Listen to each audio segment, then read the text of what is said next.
Well, that was a fast quiet down. If only my students would listen to me that easily. So Myaamiaki. I found that incredibly interesting. Sometimes I find it hard to connect to the linguists a little bit. But Hunter said humans are constantly changing, growing, moving, and that's where I come in, right? So that's where my work happens. So I am here to speak, moderate this panel of students and alumni about the student experience as Heritage Award Program students. So Myaamiaki, kishikoko wins wa'ane ne hinila Myaamikia, tepewe neolaka koke cheki oaha. Hi everyone, my name is Haley Shea, and I'm a member of the Miami tribe of Oklahoma. I said it's good to see you all here today. So I am currently, as you can see on the slide, I'm currently a research associate at the Myaamia Center in the Office of Assessment and Evaluation. I am also a visiting assistant professor in educational psychology, so my training is in counseling psychology, so I teach counseling classes to master's students in school psychology.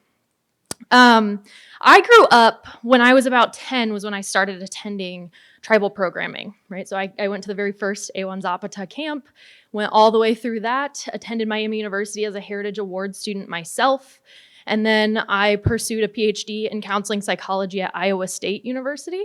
After doing my doctoral internship, came back here to work for the Myaamia Center, right? And I say that, I give you that background because I feel that I'm a little bit uniquely positioned to be doing the work that I do. So as I said, I work for the Office of Assessment and Evaluation, which is a broader umbrella for many of you are familiar with the work of the Nipwayo Acquisition and Assessment Team, or we call NOT. NOT is now one of 3 teams that exists within the Office of Assessment and Evaluation, right? So as tribal programming grew, we experienced a need for further assessment and evaluation. We had greater demands for this for tribal programming, and that's why the office was created, right? One of the privileges that I have in my role is that I get to speak with every student, since 2019 at least, with every student at the beginning of their career as Heritage Award Program students at Miami University. I interview them, I get to hear their stories, their experiences, and then I interview them again after they end the program. So 4 years later, most often, sometimes longer, but most often 4 years later when they're graduating. And I talk with them about what their experience was like and what's changed over the course of those 4 years. Right? And so that's what I'm here to do today, is to moderate a panel so that those students can tell you this story on their own, right? I can't share their individual stories, that's part of research ethics, but they can share their stories with you. And so I can ask them some questions that are similar to what we might ask in an interview, and you can get a good idea of what that's like.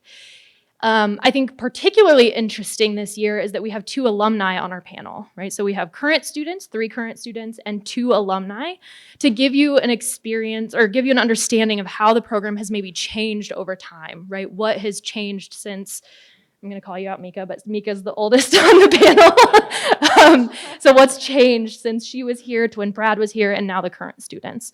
So, without further ado, I will start with the first question. I simply asked each of them to introduce themselves, right? Specifically, whatever you feel is appropriate. I'm open to you all sharing, but specifically name, major or former major for alumni, year of a graduation, either expected or actual, and then for the alum, what their current position is.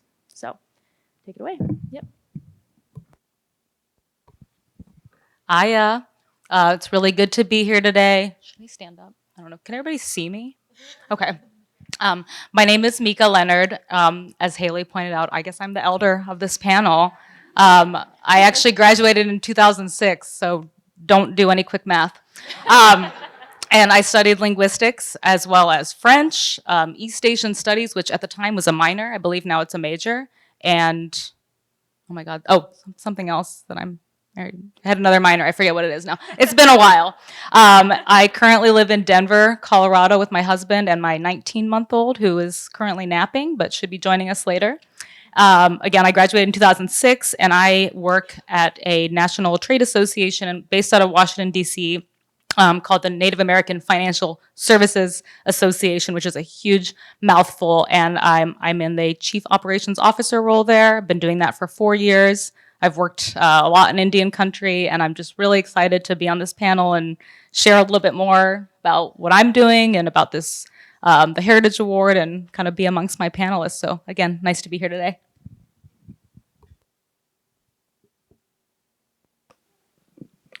Hi, Acheke. Wapangia Wayneswane. That's the first time I've been able to say that. That's exciting. My name is Brad Kasberg. I'm from Parma, Ohio. I graduated in 2012 with with a dual degree in geography and anthropology and a minor in urban and regional analysis, I think is what they call it. I went to the University of Michigan to get my master's in landscape architecture. I live in Chicago now, Chicago. And I work at Argonne National Lab, which is like a Department of Energy research institution, and I'm a sustainable landscape specialist. So I do environmental research on various energy projects, and I also do essentially like private contractor work for like environmental work for stuff relating to indigenous conservation issues.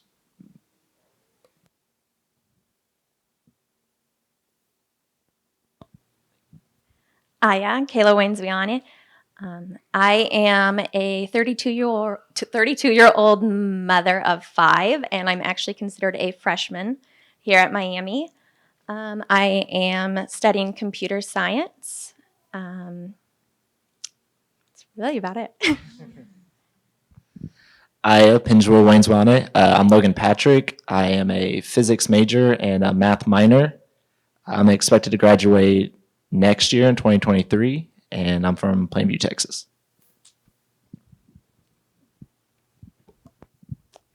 Aya, Akuka Wayneswane. My name's Stella. I am from Southern Michigan. I am a double major in journalism and emerging technology and business design. I'm a senior, so I'll be graduating next month. And was there anything else? No? All right, that's it. Yay, congrats, Stella. So the next question, as you can tell, just based on these introductions, our students come from a whole lot of different places in their lives, right? And so I was hoping that each of you could share, or not each of you, you know who you are, could share a little bit about what factors contributed to your decision to attend Miami University.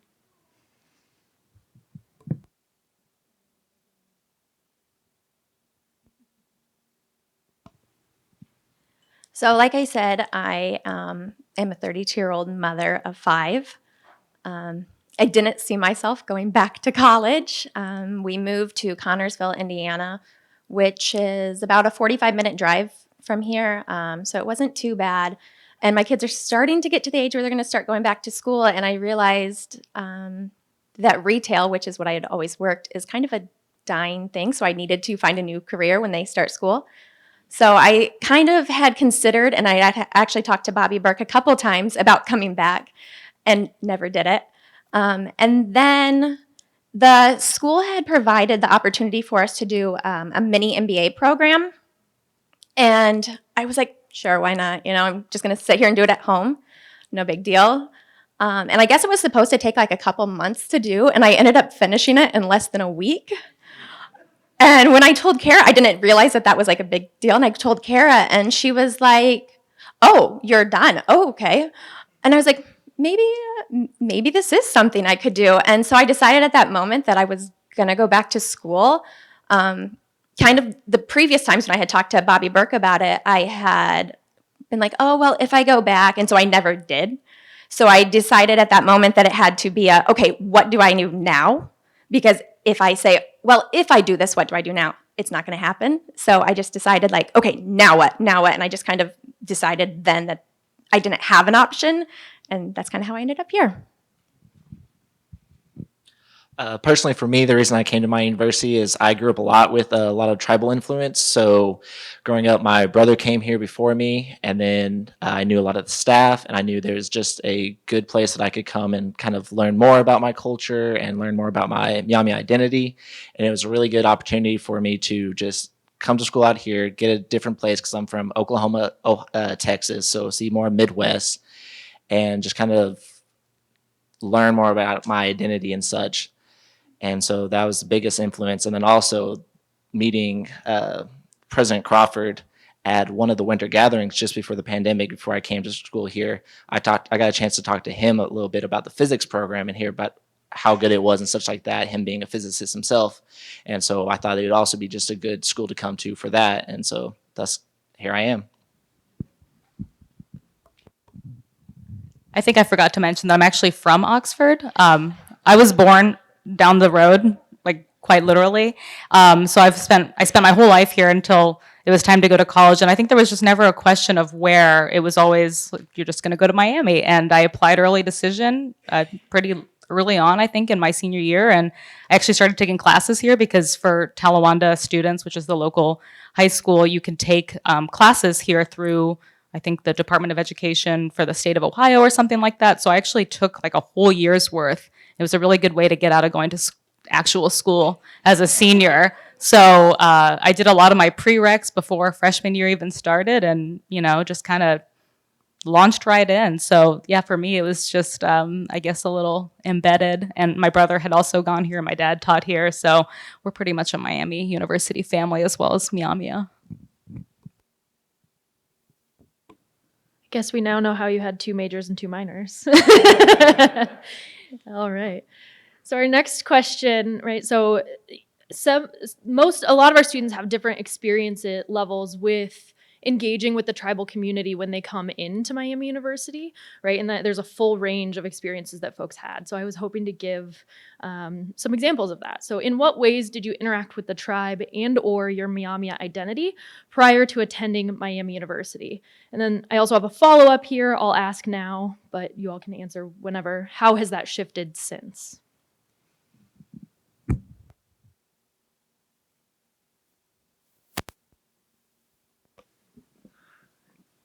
So I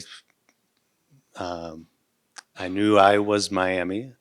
I definitely didn't know I was Myaamia. That word was not in my vocabulary. And I knew my great-grandmother's name, and I knew that the Wabash was important. Those are the things I knew. And that's it. The way I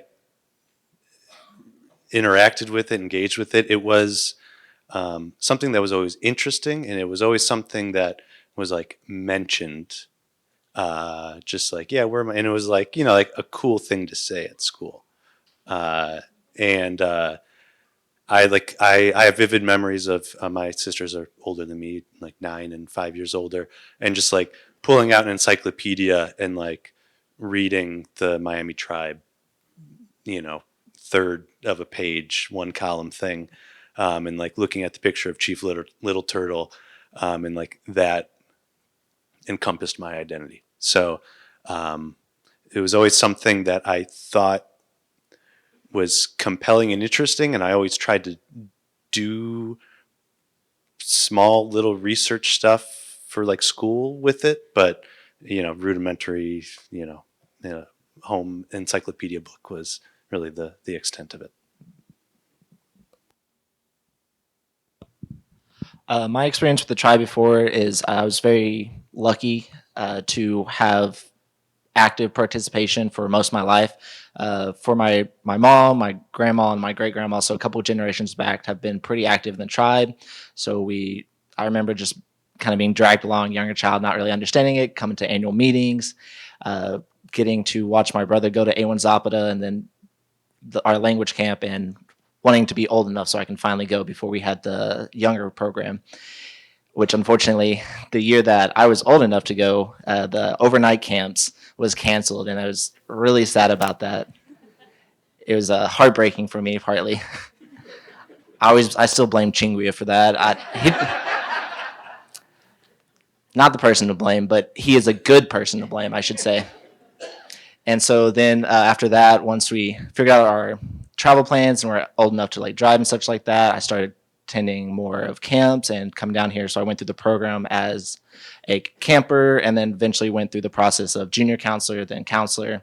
So I got a full year round of that, as well as just always have been able to attend summer camps and the annual meeting and winter gatherings when we could.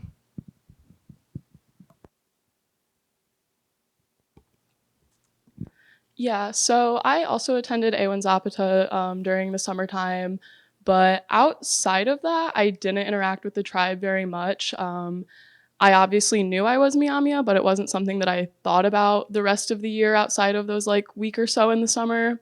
And that's really shifted drastically since I started the Heritage Award Program. I mean, I interact with this community every single day now. We're required to go to some stuff. So it started as a freshman going to the things that we had to go to. And then I just started making friends and enjoying practicing the culture more. So it turned into like, you know, going on the trips to Oklahoma for annual meeting and stuff. And I just really started forming a community around me. So, yeah.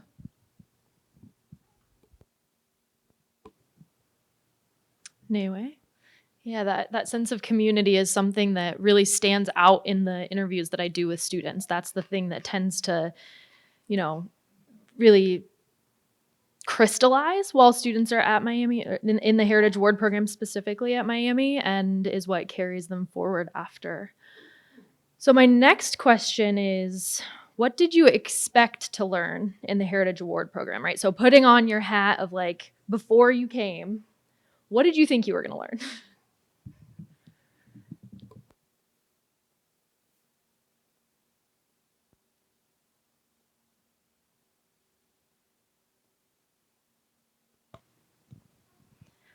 I guess I didn't really know too much of what I thought I was going to learn, other than that we studied 3 topics and that they rotated. And I'm really sorry, George, but I was really disappointed when it wasn't language this year. But I actually ended up being really surprised. I think the reason I was disappointed is because I didn't know what ecological perspectives was. But once I found out, I actually, no offense, Chinguya, but I might enjoy it more than the language. So we'll have to see how you do next year.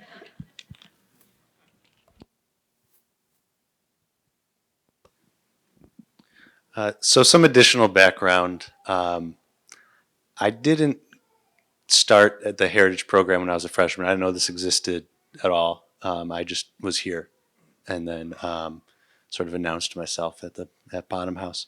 So I started my second semester of my junior year is when I started the Heritage Program. So there's a common narrative I hear about people, especially who don't have a long connection to the tribe when they come here as a freshman, as being an outsider. So I felt that, and then like doubly so, because like I was like a pretender to the throne, you know, sort of thing. And so what did I expect? I expected just to kind of just like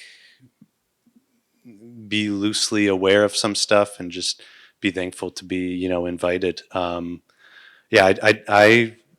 studied anthropology, so, you know, I had the broader concepts of, you know, traditional ecological knowledge, and like the relationship between language and culture and all that. So like I had the points of it, but I guess I didn't yet grasp the sort of like the community building and like interpersonal elements that are woven in there at the Heritage Program. So that was, yeah. Anyway. Mishinewe. And for those of you who aren't familiar, as Kayla said, there's 3 rotating topics, right? So there's the ecological perspectives, there's language, and I always mess up the last year. It's something about sovereignty and current issues. I'm getting a thumbs up. That's roughly what they learn. I know generally what we learn in that class, but I've taken it, 2-3 times now.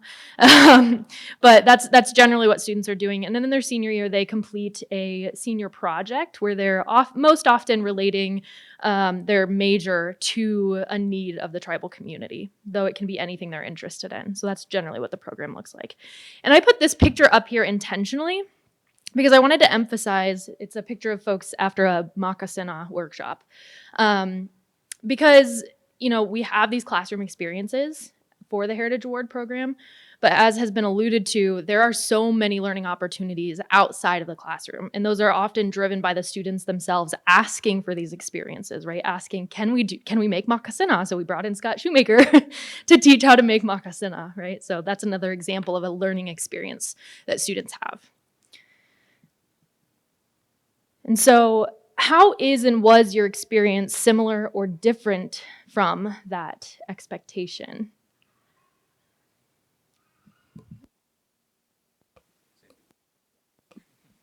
Yeah, I was blown away. I'm trying to think. I caught one half of language, I think, and then it was the sovereignty, contemporary issues, and so yeah, and then everything that was built. So you say it's like a 1 credit class that you take every Tuesday evening, but like there's there was dinner, that people would go to, and so just like the amount of wealth of knowledge, and to steal metaphors from other presentations, like the stoking of embers that like were so obvious there in like the classroom. It was really just amazing. You could ask any question, and just there's a million rabbit holes that everyone was willing to dive into.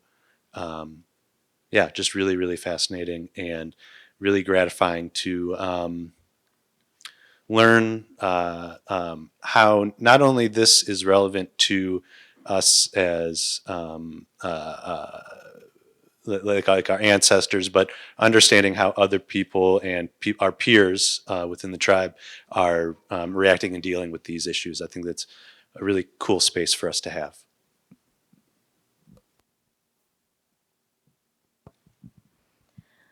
Like I said, I didn't really know what to expect too much. And then, like I said, there was that disappointment when it wasn't the language class this semester.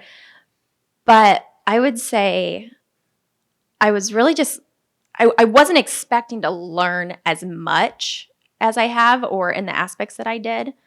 It's like you said, it's 1 credit hour class every Tuesday night. And you think, how much can you put into that 1 credit hour? But I feel like I have honestly learned more from this class than my 5 credit hour classes, and more about myself, more about my community. I'd never expected to have, you always heard like, oh yeah, there's a community there, but you never expected it to actually be like a family. Yeah, that's it. Mishinewe. So another unique component to this experience, excuse me, right? So there's the Myaamia Heritage class, but then there's also advising and staff support. So you've heard many times today, there's a lot of staff now at the Myaamia Center, and so students can come speak with any of us if they need to, and directly have the support of what, was Bobby and is now Kara, who acts as an advisor within the Myaamia Center. And so I was hoping that you all could talk about your experience with the Myaamia Heritage class. I know we've kind of gotten at that a little bit, but if any of you have anything to add. And then also with the advising and staff support at the Myaamia Center. So I was hoping that Mika or Brad could talk about the class a little bit. Yep.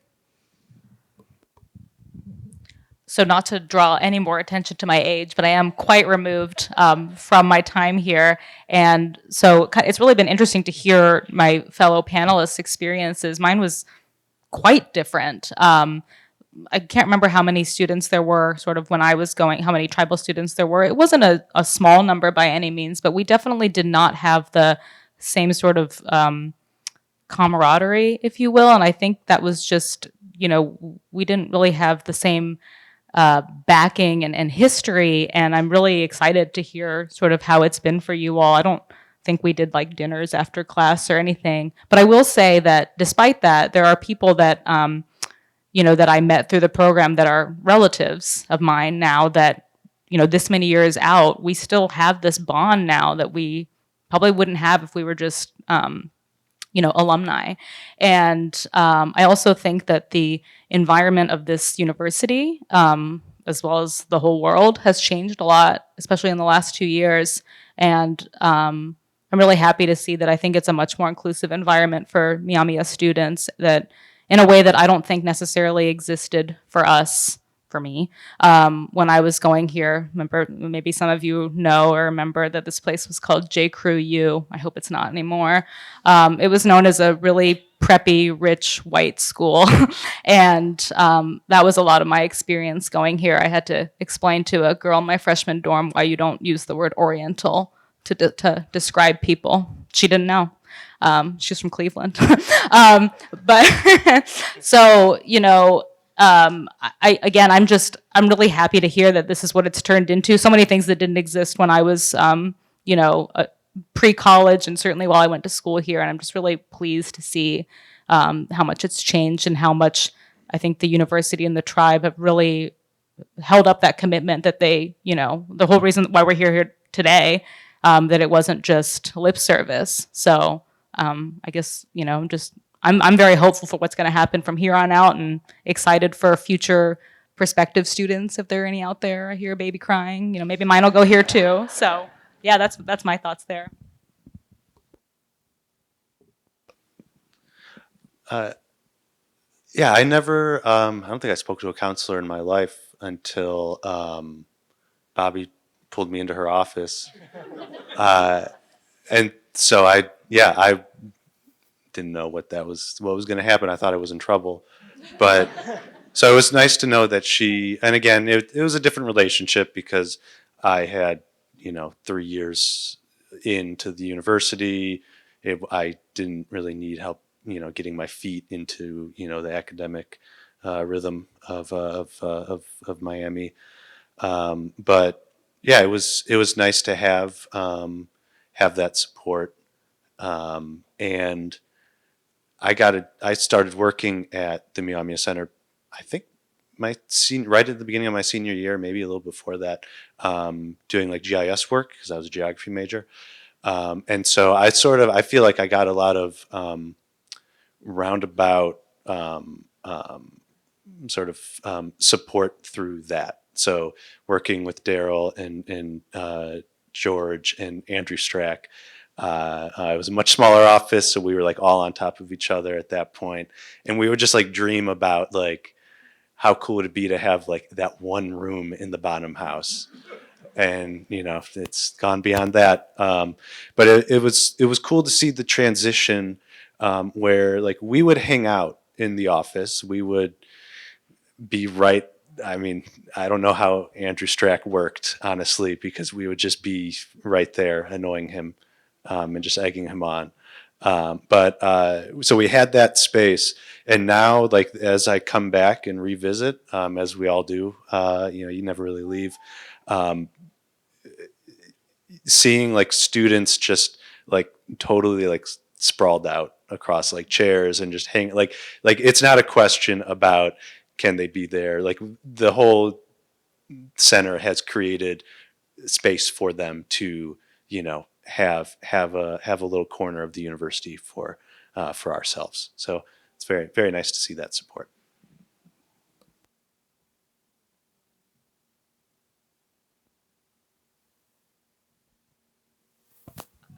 Pertaining to the courses, a lot how I see it is out of these courses, they have, of course, a theme and a set kind of criteria or a curriculum that they're going to teach us, but it's definitely becomes, what do we want to learn? There's a lot of opportunities where we can suggest. Just this past semester, I've offered asked George, I was like, hey, is there some sort of course we can talk about? Like, how did I identify what is Myaamia and such like that? And without any hesitation, almost within a couple classes of them getting planned up, we had course lists talking about it and stuff like that, having a full course discussion in class, stuff like that. So there's definitely a lot of opportunities that as long as we're able to, what we can think of and what we want to know about our culture and different aspects and stuff like that, there are plenty of people around the staff who are just willing to make it for what we can and stuff like that. And there's a lot that we learn from it of basis and what we ask for. So that's pretty great. And dealing with as well with that with the staff, it's been very inclusive with the staff because of course, we can ask for classes or different programs or activities, but sometimes you just want to have a one-on-one conversation that you're not quite understanding, or can I learn more about this and stuff like that. And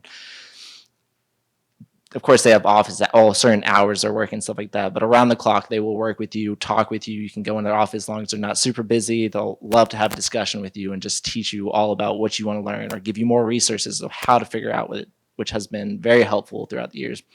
And just interacting with the staff for the past couple of years has been pretty great. And so for this past year, this last semester, I've started working on the dictionary with Chinguya, which has been an amazing opportunity for me to learn more in depth about our language and how it goes about creating words, or how we find our words and create our system to give out to the community, and what sort of language we need for the community has been a great opportunity working with. And so that's been a very supportive staff of working as a student and then full-time student, and then having to go to coursework and stuff like that. It can be overwhelming, but it's very flexible hours and very accommodating and all that such. So that's been a great opportunity that I've been a part of.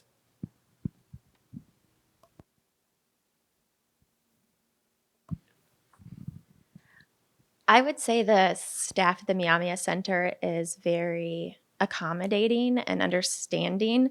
With being a mom and having life going on, they're always willing to be like, oh, you could bring your kids, or oh, you just had surgery. Why don't you let me email your teachers and I'll get it taken care of, kind of thing. Kara always laughs at me when I tell her this, but she has literally been like my lifeline. I don't think I would even be here if it wasn't for her, because I was so nervous about the concept of going back to college. And every time I would contact her, it was just like, oh yeah, you got this, you can do this. Like, don't worry about your age, or nobody will think that you're old, or she's pretty much just been like my support system, even though she just laughs and doesn't believe it. So. Mishinewe.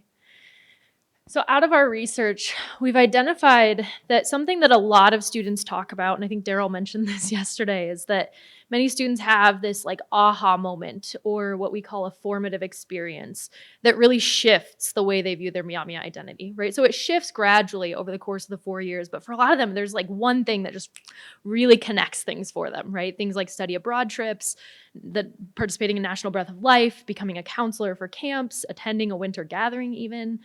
So I was curious for you all, what experience or experiences have shifted your perspective of your Myaamia identity?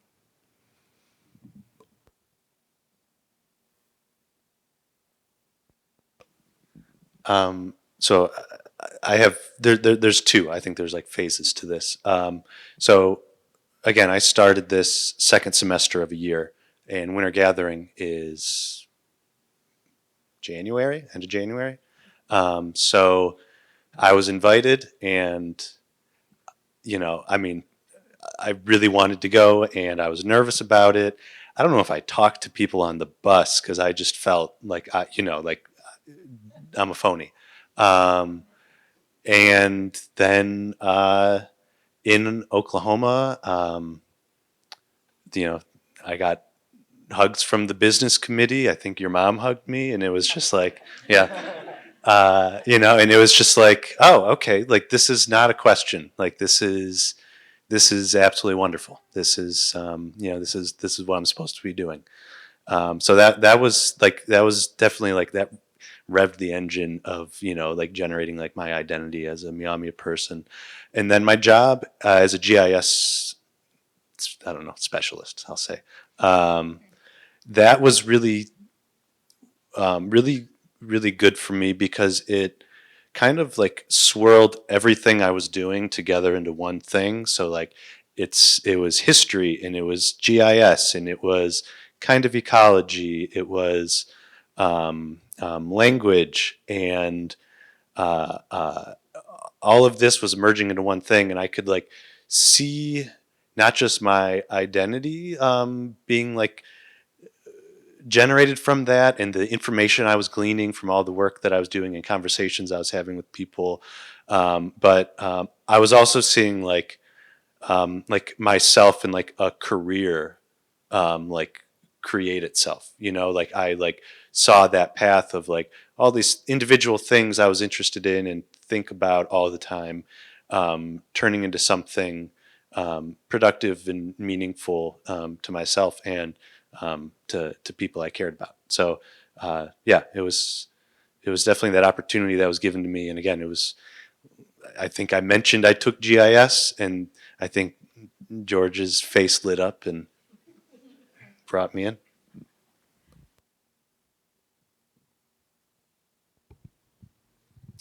Yeah, so kind of similar to Brad. This summer after my freshman year, I was offered a 6-week internship in Miami, Oklahoma at our Heritage Museum with Megan Dory. And just in terms of like being an adult, I guess, like I had just turned 19. It was my first time like flying by myself. I was going to this strange place to do this job with these people I had never met before. So in terms of that, like just adulthood, that was a pretty formative experience. But then in terms of this community, it was just the first time where I really felt like the people in this community cared for me, and I was starting to feel that like reciprocated feeling. Like we hit weather and my flight was delayed one of the nights, and that night like Bobby Burke was texting me and Kara was emailing me and people were calling me, and like so many people from the center were spending their Thursday night or whatever making sure that I was okay. And then it was kind of like an immersive experience culturally, just working in the museum every day under Megan. I got to learn a lot. I was spending time at the tribal headquarters, spending time with the employees there. Akema Langford actually had to come save me from a tornado, so I got to spend some time with him in a storm shelter underground. That was pretty fun. So yeah, that experience was just like really the first time that I got to interact with the community in a way that was really unique and special to me.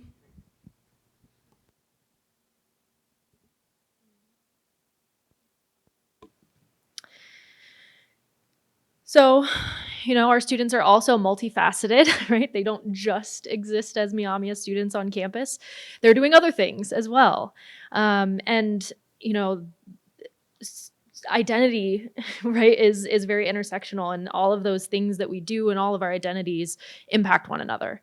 And so I was hoping that you all could talk about how does what you learn in the Heritage course change the way that you experience these other aspects of your life, things like, but not exclusive of, right?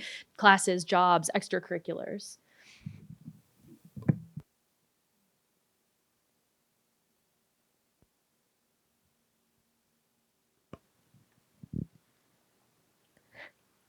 So I guess I went from being a stay-at-home mom for about 6 years to going to school. And I realized at that moment that, sorry, I might get a little emotional. It's kind of who I am. I didn't know who I was anymore. I had completely turned into nothing but a mom. I didn't know what I liked or anything. So coming here has really mostly, even like I said, I learned more in this class than anything, but I think it's because I'm starting to find myself. Sorry. I mean, there's things that I've enjoyed before this class, like going on hikes and stuff, but I actually really have come to enjoy the ecological perspectives class because it takes something that I've already enjoyed, like being outside, and really like grown off of it.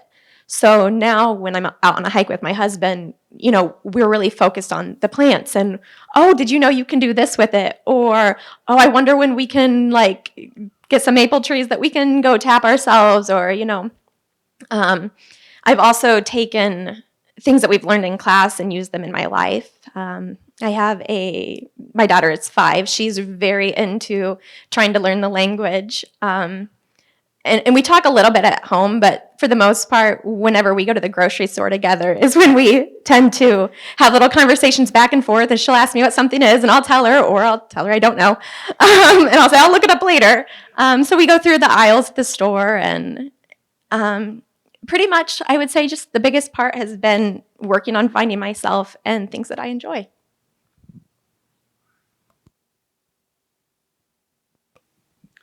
Yeah, I don't know how to answer this question. It's everything. I don't, it's absolutely everything. You don't turn it off. Uh, like exactly what you said about hiking, just like going outside. Yeah, I don't know. You love everything you love everything you already loved more. And you see new things that you love in a new way.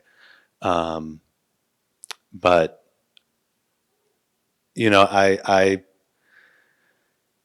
guess it's just like revisiting things and uh,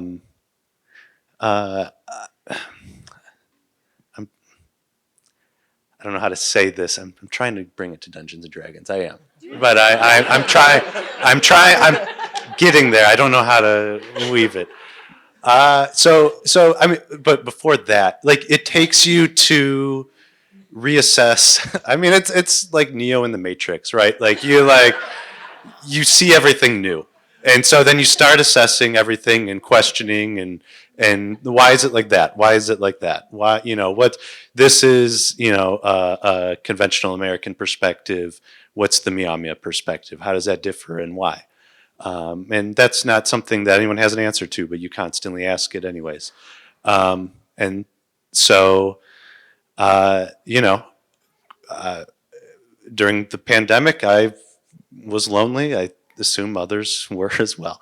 And I never played Dungeons and Dragons, but it's clearly up my alley. And it's something I knew I had. I had like minds. I knew I had like minds, and so there was a group that I reached out to amongst amongst Myaamiaki. I said, hey, like, do you want to do this? Like, let's we can do it virtually. Like we now know that can happen, right? Like that we can do things virtually. So let's just do it. And a few people got interested, and then more people got interested, and suddenly it turned into two groups of four essentially. I think there's like 7 people total or something. So I set up Dungeons and Dragons, and I try to use Myaamia Tawenge and things, trying to conceive of a world that operates under Myamia Perspective. So it's not just like guys going out with axes and killing everything they see for gold, but like, what does it mean to be a good Myaamia person? How can we act together, even though we can't do that together all the time? How do we want to act together, and who do we want to be together? So trying to craft that narrative together is, yeah, something that we're still figuring out, and we will never figure out. But that is the point: is that you always try to.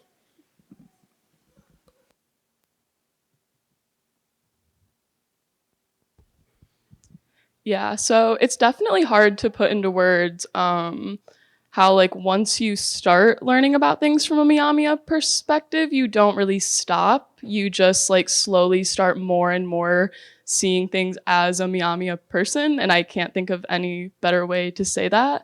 But like one thing specifically that kind of came to mind when Haley asked us this question was the language courses, or just kind of learning this language in general.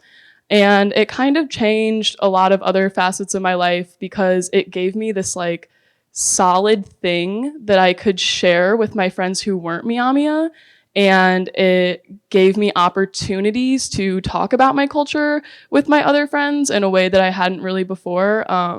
Like one of my other roommates is Myaamia, so sometimes we'll be like speaking little phrases around the house, and our other 2 roommates want to know, like, what are you guys saying? Like, what does that mean?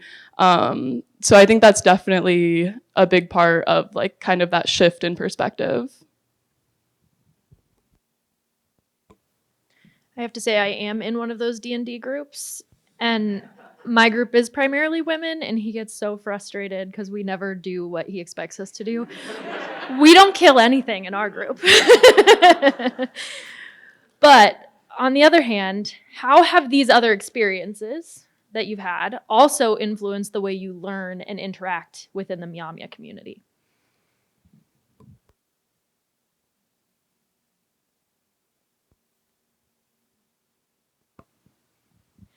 I definitely have a different experience just because I'm what I tell the other students is called old. But I didn't grow up in the Myaamia community necessarily. I have interacted a lot with the Native community, but I've come to find that the Native community and the Myaamia community, there's a pretty big difference. And so I've been learning a lot about being a Myaamia person, but I think that one thing that's cool that I had brought to the table, I would say, is some of those things from outside. I've had multiple students come to me and ask me to teach them how to do beadwork.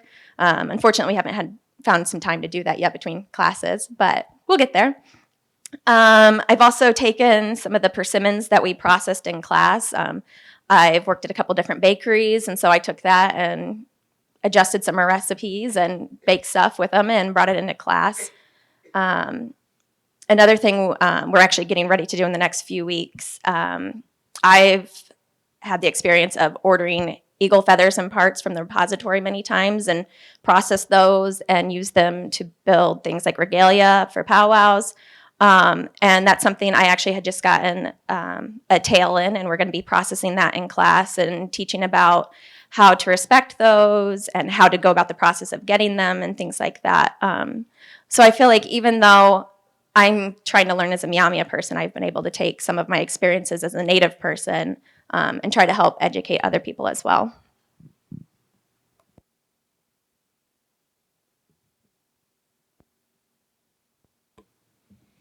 So I think this is another question that many of you have already answered in various ways, but if anything new comes to mind, how has your view of your Myaamia identity changed since starting the Heritage Program?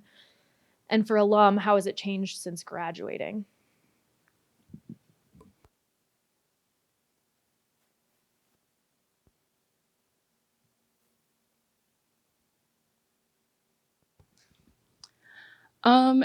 Again, some of these things are really hard to put into words, but I think the easiest way to talk about how my identity has changed since I've started this program is just saying that, like, I feel Myaamia now. And before, when, I always knew I was Native American, but I would tell people that, like, I came from Native heritage, or my ancestors were Native American, or, like, these people from the past were Myaamia, and I came from that. But now I feel like I am a Myaamia person, and I can confidently say I am Myaamia. And I think a lot of that just comes from learning about the culture, practicing the culture, being surrounded by Myaamia peers and elders on a regular basis, and just like truly getting to be a part of it.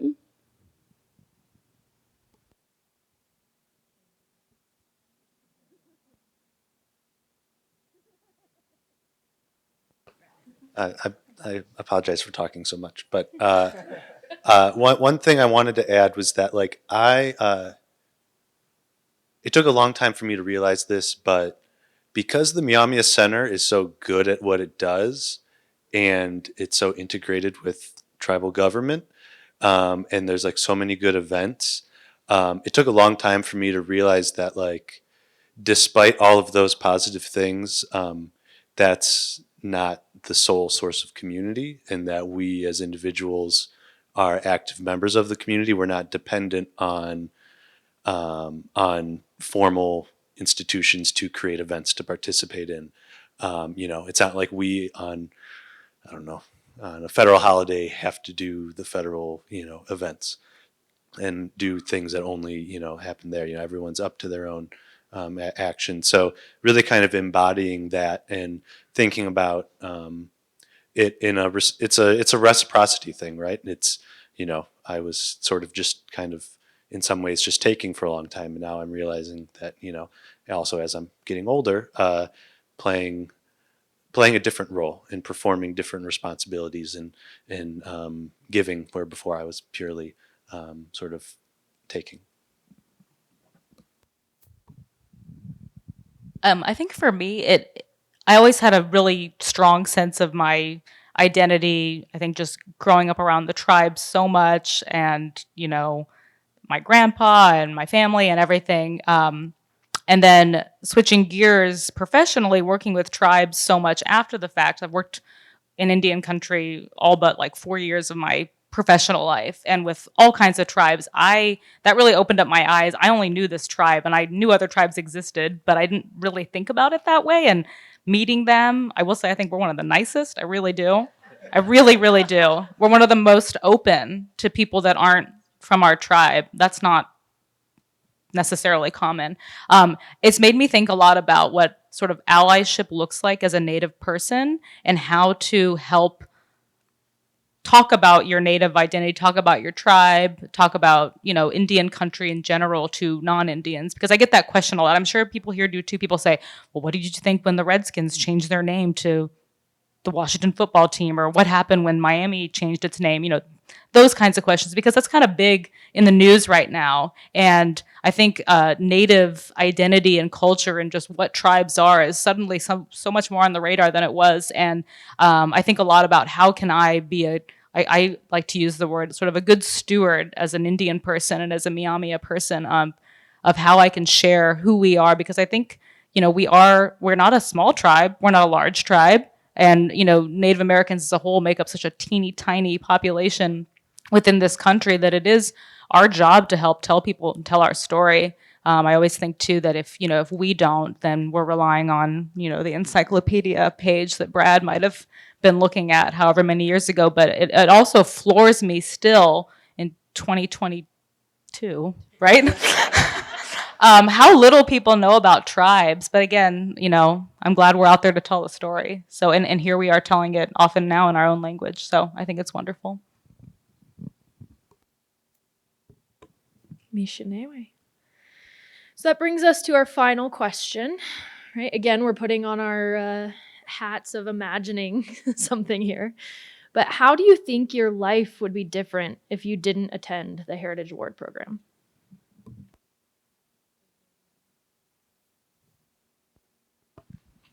Personally, for me, of course, I was, as I said, fortunate enough to be pretty involved in the tribe beforehand.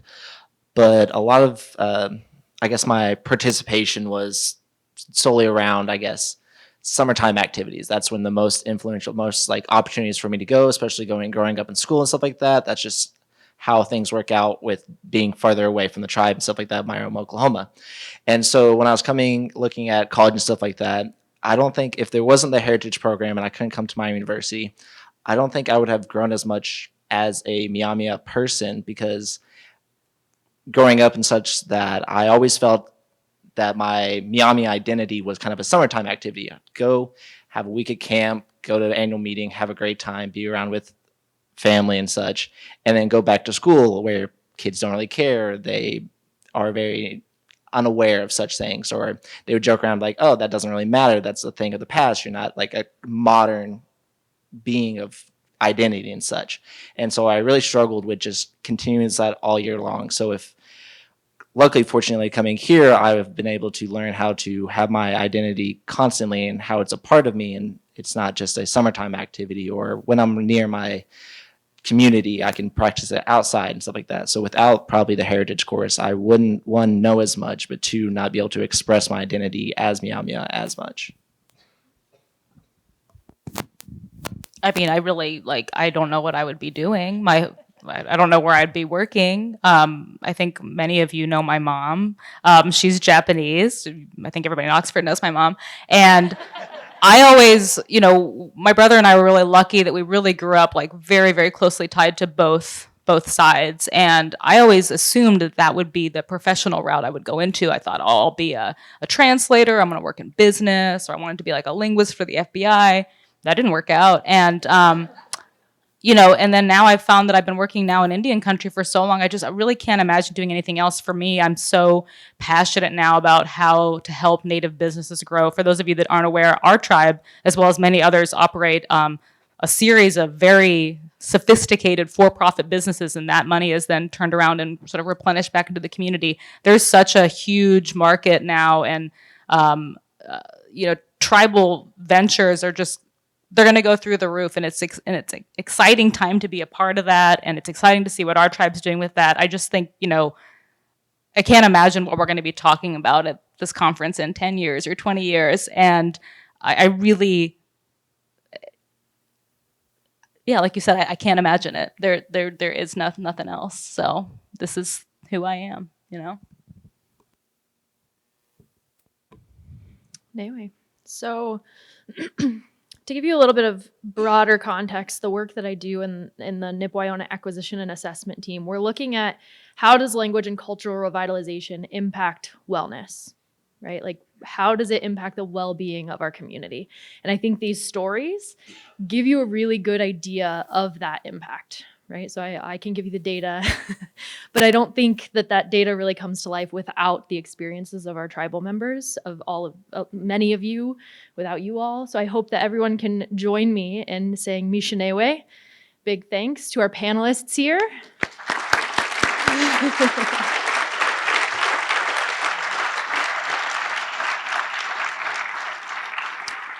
And you're welcome to come chat with me, or I'm going to offer their time if you want to chat with any of the panelists. I probably shouldn't do that. But you're welcome to come chat with me if you'd like after this. So, Mishanewe.